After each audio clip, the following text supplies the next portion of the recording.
In this episode, we're Belgium bound, to the Flemish city of Turnhout, the playing card capital of the world.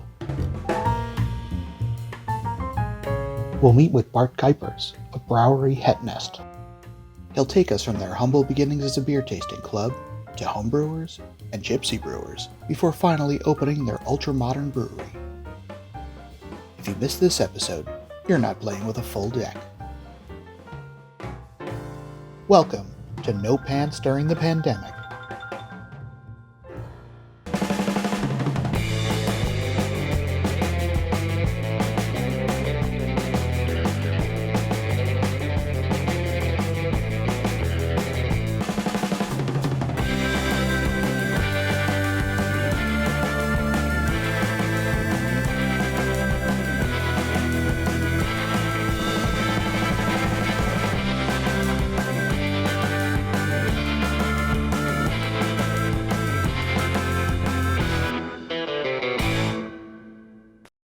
Hi, and welcome to No Pants During the Pandemic. I'm your host, Kevin Brooks.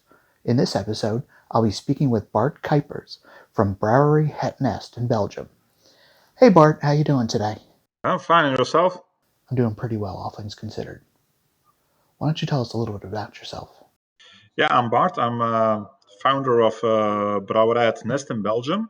We started in the year 2000 with 8 guys. We had our own beer tasting club. That's actually how we started. We started beer tasting in 2000. The reason your group started the drinking club is pretty funny. Isn't it because your significant others were doing a reading club or something? Yeah. It was not a book reading club. That would have been too boring for our, at that time, girlfriends or wives. No, we had a cooking club. I don't know if you call it like that. Yeah. So what they did was every 2 weeks they went to somebody's home. They started preparing a meal, having a chat together. Just a nice evening out with the ladies at somebody's home. And the problem was that husband or boyfriend at that time, he was kicked out. He was not really welcome. So that's why we decided to do something on our own. Cooking, we are not really very good at that. So we thought, we are very good in beer drinking. Let's start a beer tasting club. So what we did was, same day as ladies, we got together as well at somebody else's home. And we just selected one beer that we could drink that night. And then we wrote the name of the beer in a book, in a kind of our beer Bible.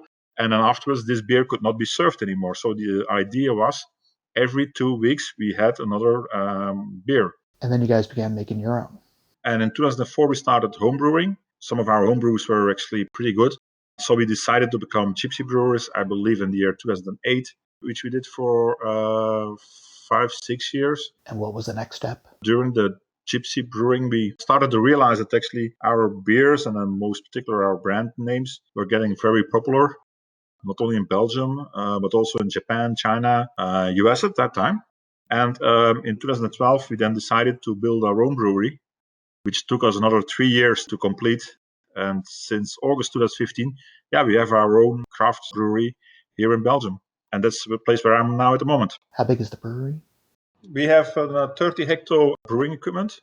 The theoretical capacity is roughly 8,000 to 10,000 hectoliter, but currently we do roughly something between 4,000, 4,500 hectoliters. On purpose, actually, we bought everything with an idea to grow.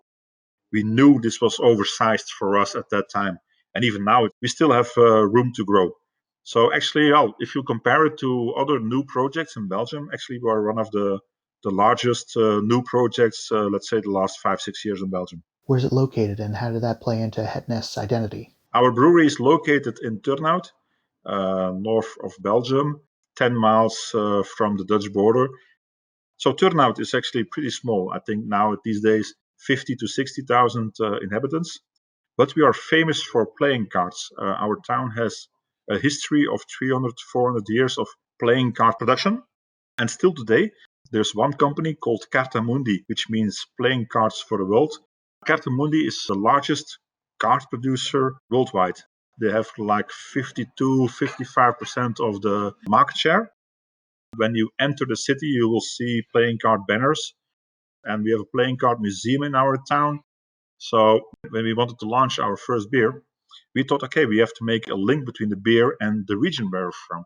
So that's how we got up with these playing cards. And that actually was a brilliant idea from us, because playing cards is not only local, it's something the entire world knows. The fact that we chose this playing cards as a theme for our beers is actually more than 50% the reason why we are so successful. Because as a brewery, or even an entrepreneur in general, you don't only need a good product, you also need a good story. And this story with playing cards and why we chose playing cards is something that people really, really like. For the people out there who aren't familiar with Het Nest, can you walk me through your core beers? The 5 in front of us on the banner, they're actually the first beers which we started with as when we were still gypsy brewer. We chose as names 10 of clubs, the Jack of spades, Queen of diamonds, King and Ace, which is a straight and poker. So we said, okay, let's do 5 beers to start with, 5 different traditional Belgian styles. So that's what we focus on. Today we focus on traditional Belgian styles. The 10 of clubs is a strong dark one, 10% alcohol. I love that one, but it does not taste like 10%. Schippenboer, or Jack of spades, is our triple. That's our flagship. Jack of spades is easily 50-60% of the volume that we sell. The Queen of diamonds is our saison style beer, which is also then a traditional Belgian style. The King of hearts is maybe a little bit an exception. The old recipe, we changed recipes this year, but the old recipe was actually kind of an IPA, but then with Belgian hops. So it was a very bitter beer, and the fact that we chose for this beer, this style, is actually very easy. That's how we met, by the way. Yeah. I was traveling in the US as a sales manager in North America in my days of the chemical, that I was working for the chemical industry.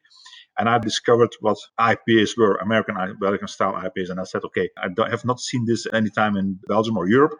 So let's make such a kind of bitter beer. But we chose deliberately for Belgian hops. So not already popular American hops with citrus and grapefruit tastes. No, we deliberately chose to make a very bitter beer with Belgian hops and German hops. So a more herbal bitterness compared to the typical grapefruit citrus that you find in an American IPA. And then the last one, Ace of Spades. The Ace, of course, is the highest card. It's also, in my opinion, our masterpiece. Ace of Spades is, of course, also influenced by the same song from Motorhead. And one of my favorite beers being Orval. Orval has a second fermentation with Brettanomyces. We used also Brettanomyces as yeast for our second fermentation in this beer. Here we did a little bit the opposite from the King. Orval is, of course, with traditional Belgian hops, so very herbal. We didn't want to make a copy, so we chose for the Ace of Spades American hops, giving it a more grapefruit taste. But if you age the beer, let's say for 4, 5, 6 years, the hoppiness starts to disappear. The Brettanomyces becomes more important in the taste, and the old Schuppenaas really starts to resemble a lot like Orval. It's really incredible. Didn't a shortage of Orval in Belgium inspire you to make the beer? Well, we had the idea to make a kind of an Orval lookalike was something we had already many years ago. But we indeed launched the beer earlier than we initially expected. We wanted to launch it from the moment that we had our own brewery, but because of a Orval crisis, if you can call it like that, we decided to launch it a little bit earlier, which was actually a pretty good idea afterwards because it got picked up by some large retailers in Belgium who had problems getting Orval. And one of the biggest retailers in Belgium, they chose our Ace of Spades as an alternative. Cool. What else do you have going on? We have a Russian Imperial Stout, which is called Dead Man's Hand. We have a Grand Cru, which is our 10% version of the Jack of Spades. And we have a wheat beer and a lager. But those are only for the local markets. What we are selling a lot, mainly to Asia, US, South Europe, is actually our barrel-aged beers. One of them, the Schippenboer Winter, which is a 10% version aged on rum barrels, is already elected twice best Belgian winter beer during the Christmas Beer Festival in Essen. So it's something we are pretty proud of. And I hear you have some big news for us. Yeah, we are merging with a small craft brewery located 25 kilometers from here called Campus Vuur. The other brewery is much smaller. They're much more flexible. So we have now people asking us for batches 20, 30 hectoliter. We can now brew these smaller batches at this smaller brewery. Also more experimental beers. But what I like most is that they have also a small distillery. So they have their own whiskey. And we already decided to step into the world of gin and whiskey. So in, let's say, 5 years, 2025, we'll be having a Jack of Spades single malt whiskey. Were you planning on doing anything to celebrate the merger? We made a special beer to celebrate the merger, but now with Corona, this celebration is of course completely gone or delayed anyway. So yeah, we'll have to launch the beer anyway. That's for sure, but not Yeah. not in the way that we liked it. And coronavirus affected a big trip you had planned too, right? I was in Japan for Nest, but that trip also got a little bit affected by the coronavirus outbreak. Normally, I would have been in Tokyo for a 3-day exhibition. We had a space there for our brewery to present ourselves, mainly for the retail market. So that was cancelled. Nevertheless, I decided to go to Tokyo anyway to meet my importer. And then we had a big tour in Tokyo City. Thank you. Visiting about 20 customers, I think, bars and restaurants. I got home the 13th or 14th of March. I made it back in an almost empty airplane. That's crazy. Was very lucky to get home because, I think 2 days later, they started to lock down the country. How is the COVID-19 situation affecting the business of Het Nest? It's affecting us a lot, of course. First thing that slowed down was, of course, our export activities. The first country hit was China. And China is our third main export country. We hope now the next coming 1, 2 weeks, 3 weeks that we get new orders from China, so that will pick up. Our second most important export country is Italy. And Italy is already hit by this coronavirus since end of February. Actually, my importer has been very, very, very sick, but he's recovering. And yeah, looking at the Italian situation, they're already shut down for 2 months, and I guess it will take another month, 2 months before they will slowly restart opening up their businesses again. So export is really hit very hard. Belgium, Holland, here currently the pubs and restaurants are closed.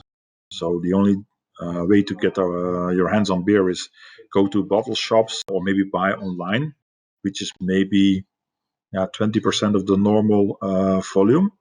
Luckily, we have a huge contract with state-owned bottle shops in Sweden, and we see a huge increase in sales in these bottle shops. So instead of going to pubs, Swedish people are now buying beers, wine, whatever, and having drinks drink at home, even have parties at home because they are still allowed to invite people. That's something we are not allowed even in Belgium. But you'll be able to weather the storm? It will be a different beer scene after Corona, that's for sure. Financially, we will for sure survive this. We had a very good 2019. We have cash reserves, so no problem for us. The only thing I'm worried about is, our customers, the bottle shops in Belgium, the bars, restaurants. Yeah, who is going to survive this? And not only in Belgium and Holland, my European friends. We have a huge cooperation with a large Russian brewery. How is that going to go? Yeah, we don't know. What's the Belgian government been doing to help out? We don't have to pay our investments back until end of September. So Belgian companies, not only breweries, but Belgian companies in general, the government negotiated a deal with the banks and told the banks, okay, guys, you're going to allow companies that have borrowed money for investments, you're going to allow these companies not to pay that back for the next coming 6 months, only the interest rate, which is 10% of what you normally pay. We all do payroll. We have also governmental help on that. Why are the banks and the government doing so much? The arguments of the Belgian politicians was, hey guys, in 2009 we saved you guys, and now you're going to save the people. It's as easy as that.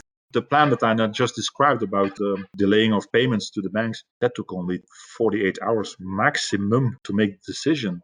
It took another week to finalize the details. But the banks immediately agreed because they know, okay, if we keep on pushing people to pay the bills, they will go bankrupt anyway. So then we have even bigger problems. So yeah, it was a pretty straightforward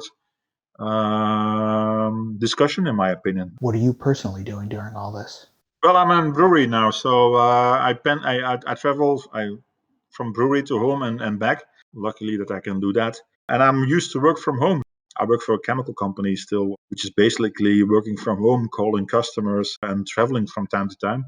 Okay, the traveling is now gone, so I'm a little bit more at home. For me personally, it's not such a big difference. Of course, I cannot see my father, who is 88. And even worse, my mother is also 88 years old, and she's in a retirement home. So I haven't seen her since February, and she's not doing well. So that's hard. I wish you the best with them. Is there anything else you'd like to add? Oh, Like no, to I'm talk about? fine, Kevin. It's it's almost barbecue time here in Belgium. I'll let you get to the grill then. Thanks for talking, Bart.